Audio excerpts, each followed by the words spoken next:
this stage, I'm going to go over a little bit of maintenance. As you can see, you have buildup on here. You want to try to make sure that you keep these as clean and nice and shiny as possible. It helps with cross-contamination. It helps with keeping that product at a good viscosity. You have this harder stuff added into that bucket and it starts softening it up, then you're going to get those flakes breaking off inside it. As those flakes break off inside it, gets sucked up against your fluid nozzle here. It starts causing blockage and even little debris to get sucked up in there and get into your tips.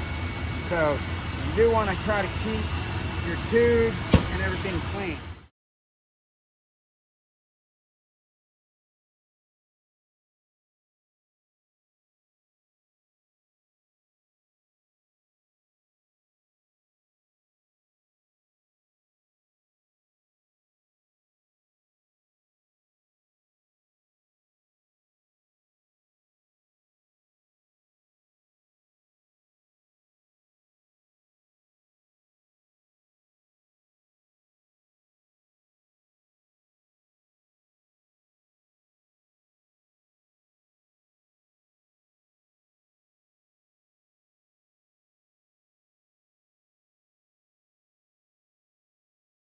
So,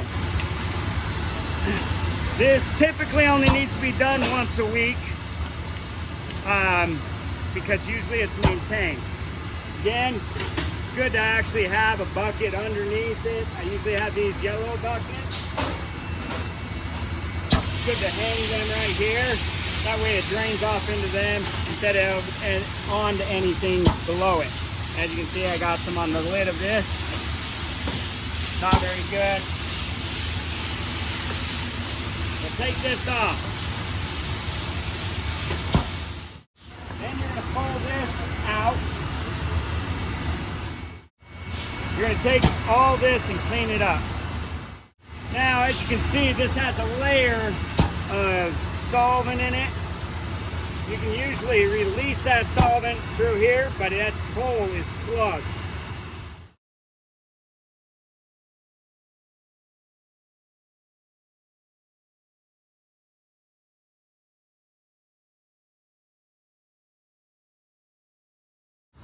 Now you're going to inspect this. You want to inspect this seal here.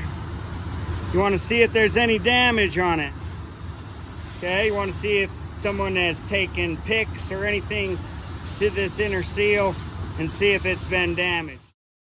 Once you've inspected it and it's nice and clean, that your fluid is no longer in there, then you can move on and clean these up. Now, cleaning these up, what I would recommend doing, I usually get a cup that I can soak these in. Now, often you want to have this to where those can be fully submerged. As you can see, this cup's mostly empty.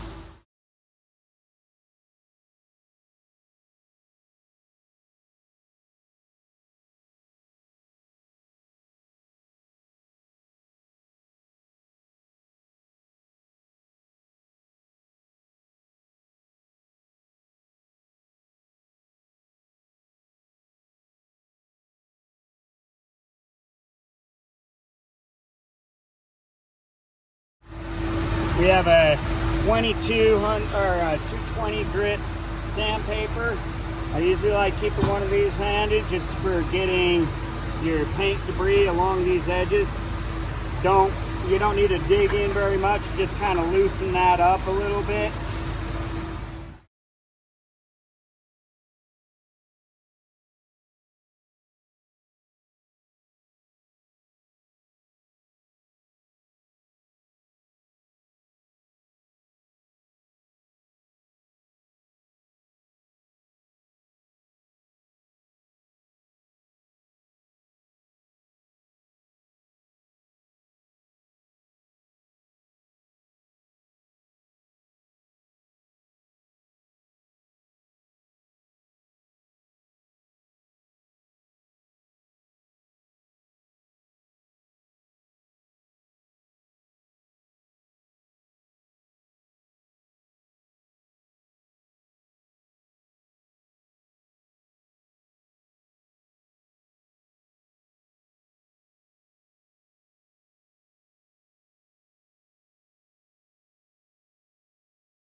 take this, it's gonna sit right in here. Now there's a ring on the inside here. Let's see if you can see it. No. You can kind of see this metal ring on the inside here. There's a little teeny ring. That ring is going to lock around this part of the filter. So when you put that in, you kind of have to wiggle it until it slides past that ring so that it holds that in. Now you can see that that filter is kind of locked in place. You can feel it, okay? Once that's locked in place, you're going to take this. I recommend keeping your lock ring on it. You're going to slide that over. Kind of barely has room to kind of slide down and into place. Okay, slide that into place. You're going to want to push this down until that seals completely. Okay, nice compressed, flat against the surface on all sides. Okay, release that, then you can just spin it on. Okay, you're going to spin that on. Make sure it's nice and tight. We have tools if they're compressed still really tight, or you need it tighter. You feel like you don't trust that it's tight enough. One hanging right here also. I usually try to keep one across each side so that you have less movement. This will slide over. You can lock around that. Gives you good, nice leverage. You can kind of pull on or push on to release that pressure or keep it tight. Okay.